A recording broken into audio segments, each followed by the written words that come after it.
quando Getúlio chega ao poder, seja por intenções anteriores que a gente não conhecia, seja por imposições daquelas circunstâncias, ele se transforma num personagem centralizador, ao mesmo tempo modernizador do país e com fortes traços autoritários.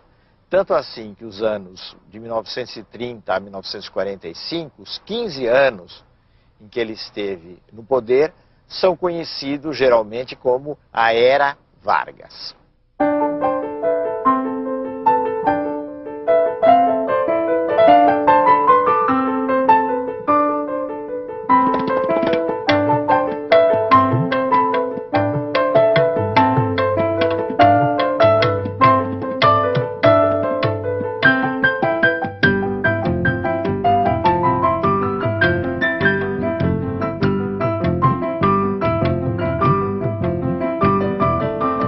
Getúlio teve que enfrentar problemas internos do seu governo, das forças que o apoiavam, e problemas externos da oposição.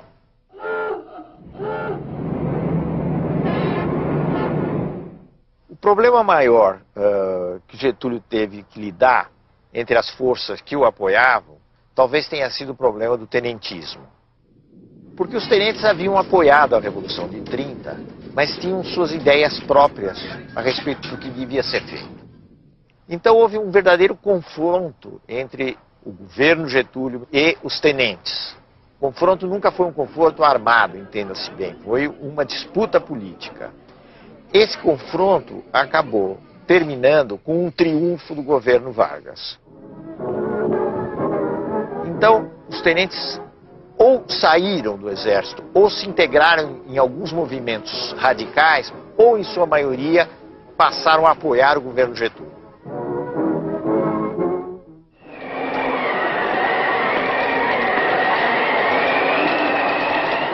Os problemas externos vinham principalmente das elites regionais dos estados, que não se conformavam com a política centralizadora. O caso mais grave ocorreu nas relações entre o governo central e a elite de São Paulo, a elite paulista. Na realidade, Getúlio maltratou a elite paulista. Ele não teve o jogo de cintura que ele teria mais tarde, com as várias forças sociais, com a elite paulista.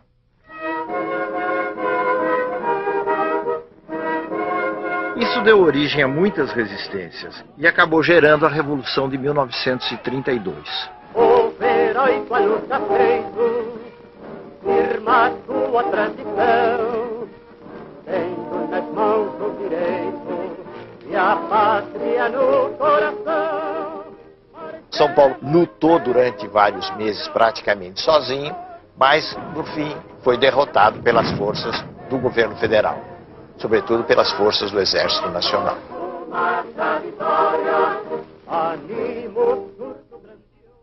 A Revolução de 1932 foi chamada de Revolução Constitucionalista porque os revolucionários queriam que fosse interrompida a ditadura que Getúlio tinha implantado, que ele denominou de governo provisório, ele não falava em ditadura nessa época, queria interromper com a convocação de uma Assembleia Constituinte para se aprovar uma Constituição no país e se implantar um regime democrático. Nesse sentido, a Revolução foi vitoriosa. Ela foi derrotada pelas armas, mas ela pôs na ordem do dia a necessidade que havia de se dar uma forma legal para o país. E se interrompeu o governo que Getúlio estava chefiando e que era chamado de governo provisório. Então, Getúlio Vargas convocou eleições, que foram realizadas em maio de 1933, para uma Assembleia Constituinte. Essa Constituinte aprovou uma Constituição em julho de 1934. 16 de julho de 1934. A República Brasileira tinha a sua segunda Constituição. Jornada de 8 horas, proibição de trabalho a menores de 14 anos, repouso semanal obrigatório, férias remuneradas, Eram alguns dos... Mas talvez, do ponto de vista político, a coisa mais importante da Constituição de 1934 foi a instituição do voto secreto. Essa Assembleia, depois de que se reuniu e aprovou a Constituição, foi ela mesma quem elegeu presidente da República por voto indireto, o Getúlio Vargas. Em frente ao Palácio Tiradentes, o povo assiste à chegada do carro presidencial. Uma delegação de constituintes recepciona o chefe do Executivo. O recinto da Câmara dos Deputados estava completamente lotado. Há 8 anos que não se realizava uma cerimônia deste gênero.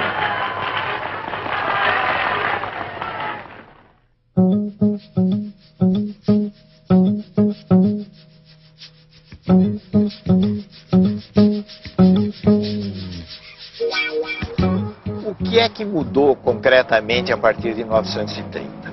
Vamos pegar algumas áreas, não é possível examinar todas as áreas. Então vamos pegar a área da economia. O que aconteceu durante os anos 30, até o final dos anos 30, foi o fato de que o Brasil tinha condições de produzir café numa escala muito maior do que um mercado mundial em crise podia absorver.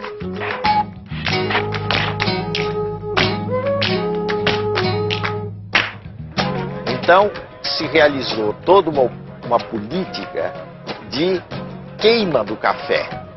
O governo comprava o café dos cafeicultores e queimava o café para regular a oferta no mercado internacional.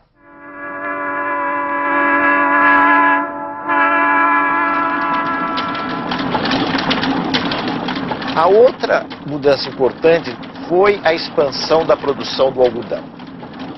Então, nesse momento de crise, o algodão, de certo modo, veio em socorro das exportações brasileiras. E isso tem a ver com um fenômeno europeu, que foi o fortalecimento da Alemanha, infelizmente sob o controle de Hitler, e foi essa Alemanha nazista que começou a comprar em grande escala, para a produção de tecidos, o algodão brasileiro.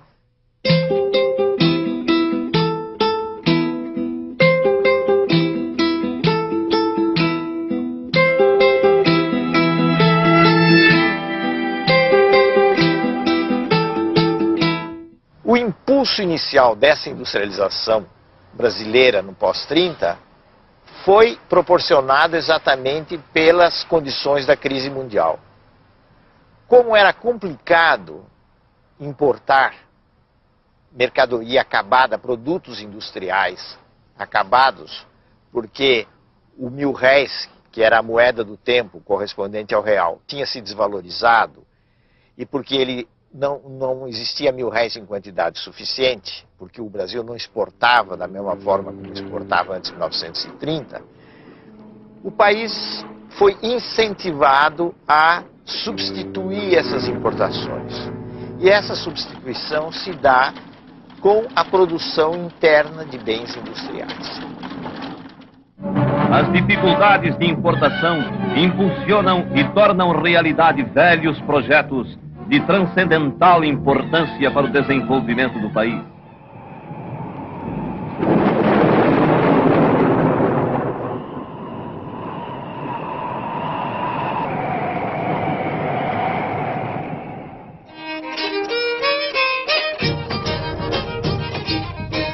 Sobretudo a partir de 1930, com exceção dos japoneses, a mão de obra estrangeira deixou de vir para o Brasil. E a mão de obra utilizada nos grandes centros do Centro-Sul foi principalmente aquela que migrou de pequenas cidades mineiras e que migrou do Nordeste, entrando principalmente na atividade da construção civil e da atividade industrial.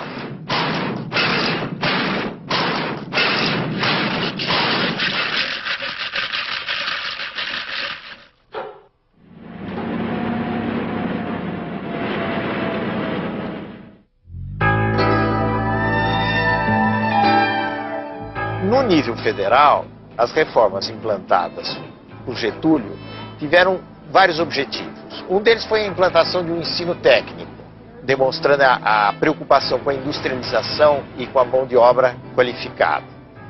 A outra coisa foi a melhora da qualidade do ensino e a padronização do ensino nos níveis secundário e nos níveis universitários.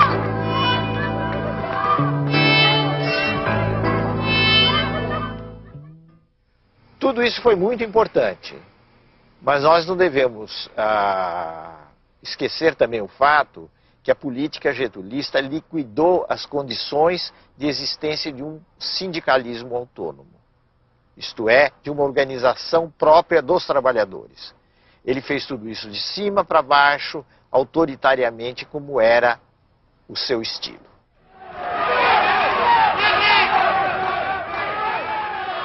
Um outro traço inovador, dentre outros, dos anos posteriores a 1930, foi o surgimento de movimentos sociais, em maior expressão, maior quantidade.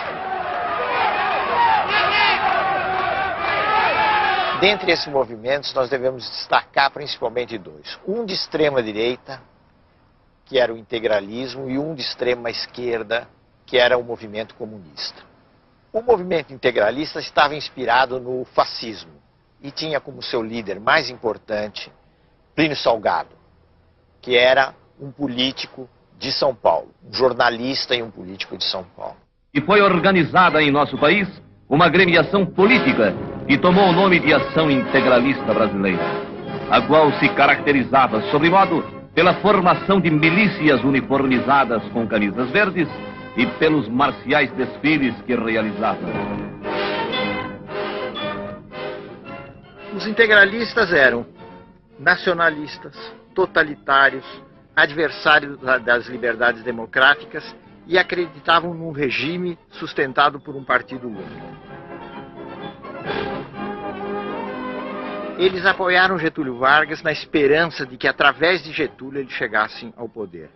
Getúlio lhes deu alguma corda até o golpe do Estado Novo, até novembro de 1937. A partir daí, os integralistas foram marginalizados, uma parte deles tentou um golpe que fracassou e o movimento deixou de ter importância maior na cena política. Os comunistas tinham uma outra tática, que era a tática de enfrentamento, a tática de oposição. E com isso eles chocaram de frente com o governo Getúlio. Eles formaram um organismo, a Aliança Nacional Libertadora, que pretendia ser uma grande frente popular contra o governo Getúlio e por grandes reformas no país.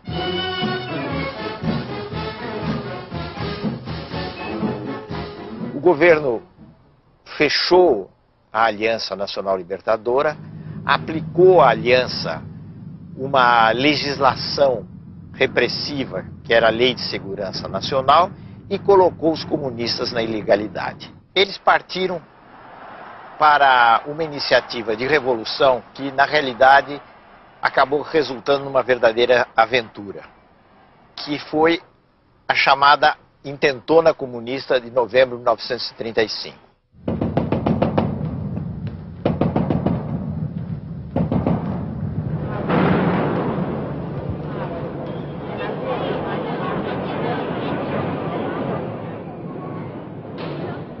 A consequência mais importante da insurreição comunista de 1935 foi o fato de que ela deu o pretexto que o Getúlio Vargas e os círculos do governo, principalmente a cúpula do exército, estavam esperando para iniciar uma repressão no país e, mais do que isso, preparar o caminho para a instalação de um regime autoritário. Isso se fez através do golpe que instituiu o Estado Novo, o golpe de 10 de novembro de 1937.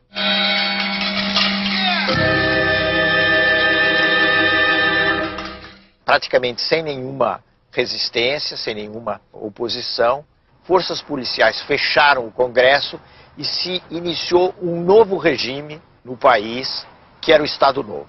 Esse foi um regime que assumiu claramente feições de uma ditadura sob o comando de Getúlio Vargas. Quando as competições políticas ameaçam degenerar em guerra civil, é sinal de que o regime inconstitucional perdeu o seu valor prático. Foram suprimidas as eleições, foram suprimidos os partidos, foi suprimida a liberdade de expressão, que é uma coisa muito importante.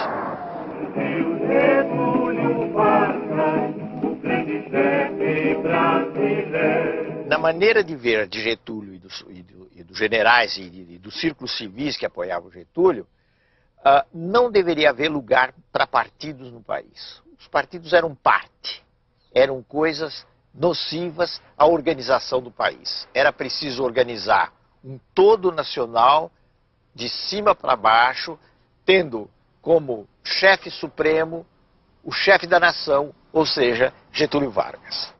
Getúlio Vargas cuida do lar do trabalhador brasileiro. Aqui o vemos inaugurando as primeiras casas de uma série que planejou para todo o território nacional como habitação condigna dos obreiros da grandeza do Brasil. Tendo ao lado sua esposa, Dona Darcy Vargas, vemos o presidente da República, acompanhado pelo senhor Gustavo Capanema e outras autoridades, inaugurando o Hospital Estácio de Sá, na capital. Getúlio Vargas inaugurava o Instituto Nacional do Livro. Aqui o vemos em companhia do senhor Herbert Moses. O presidente da República assistia à grande parada militar comemorativa de nossa independência.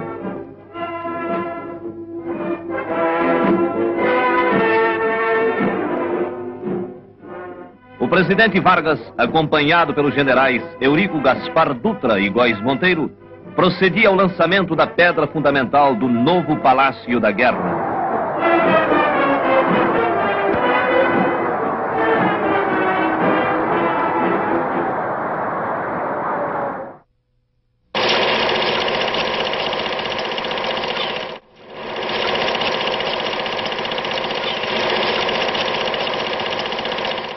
Especialmente no Estado Novo, houve uma ampla utilização do cinema, do teatro, do jornal, do rádio, que tinha uma importância muito grande, para enaltecer as façanhas do governo Getúlio e do Estado Novo. O ambiente nacional tem reagido sabiamente contra esses agentes de perturbação e desordem. A propaganda insidiosa e dissolvente apenas impressionou os pobres de espírito e serviu para agitar os mal-intencionados. E isso representou alguma coisa de muito diferente, vamos dizer assim, de inovador, se considerarmos o que era o Brasil anterior a esse período. Regulieren Soldaten geschossen. Zeit 5:45 Uhr.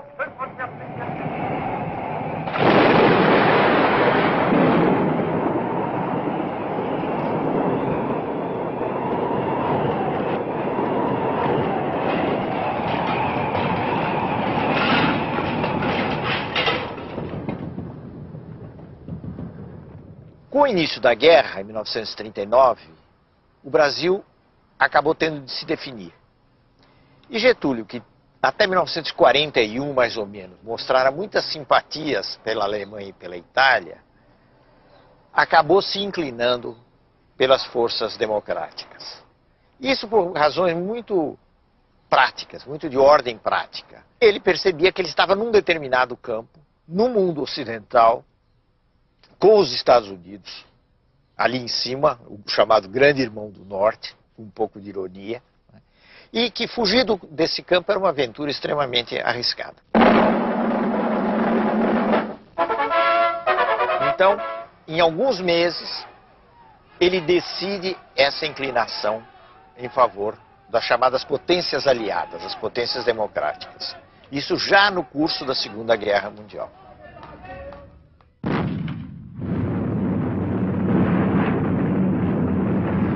Aí as investidas dos alemães contra a Marinha brasileira levaram mais rapidamente à ruptura de relações com os países do eixo, Alemanha, Itália, depois o Japão, e finalmente a declaração de guerra contra esses países. Aqui esta manhã para receber uma nova força expedicionária que justamente nesse momento está chegando para se juntar aos combatentes de tantas outras nações que já estão engajados na frente italiana. É a Força Expedicionária Brasileira, a primeira força do Brasil, a primeira da América Latina que atravessa o mar.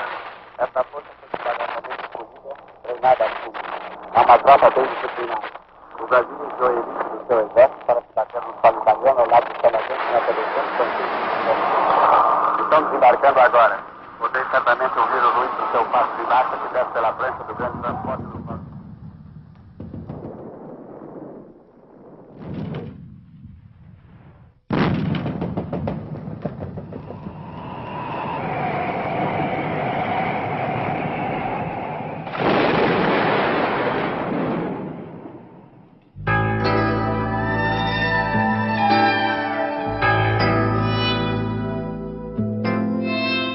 O que determinou a crise do Estado Novo? Houve fatores externos e houve fatores internos que se conjugaram, que se juntaram. O fator externo foi a vitória cada vez mais anunciada das forças democráticas no mundo na Segunda Guerra Mundial. Então, é como se todas aquelas antigas ideias que vinham do começo dos anos 30, todas elas autoritárias, entrassem em crise, se desprestigiassem e a ideia de democracia, o direito de intervenção na nação, nos destinos da nação, se tornasse uma ideia muito forte.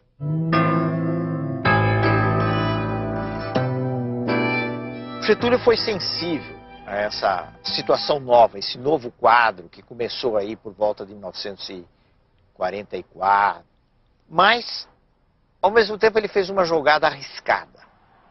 A jogada foi tentar se apoiar num certo tipo de mobilização popular, como ele nunca tinha feito no passado. Para isso, ele foi encontrar apoio naqueles setores políticos e de trabalhadores que o haviam sempre sustentado.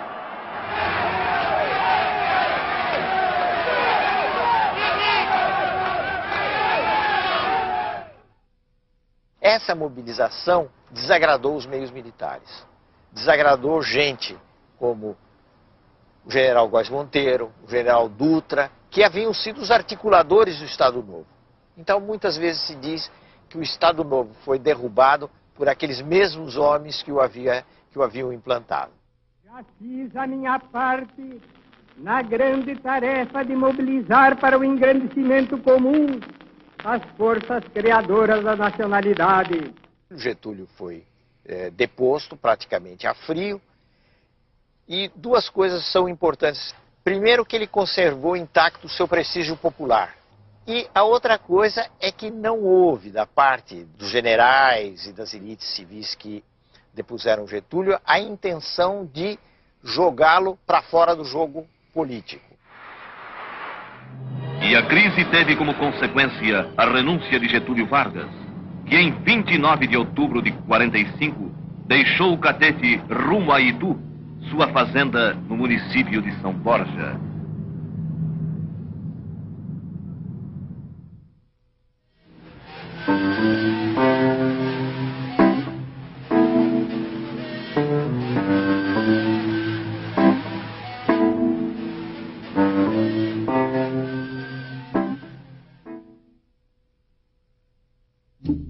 No próximo programa, o Brasil escolhe o caminho das eleições.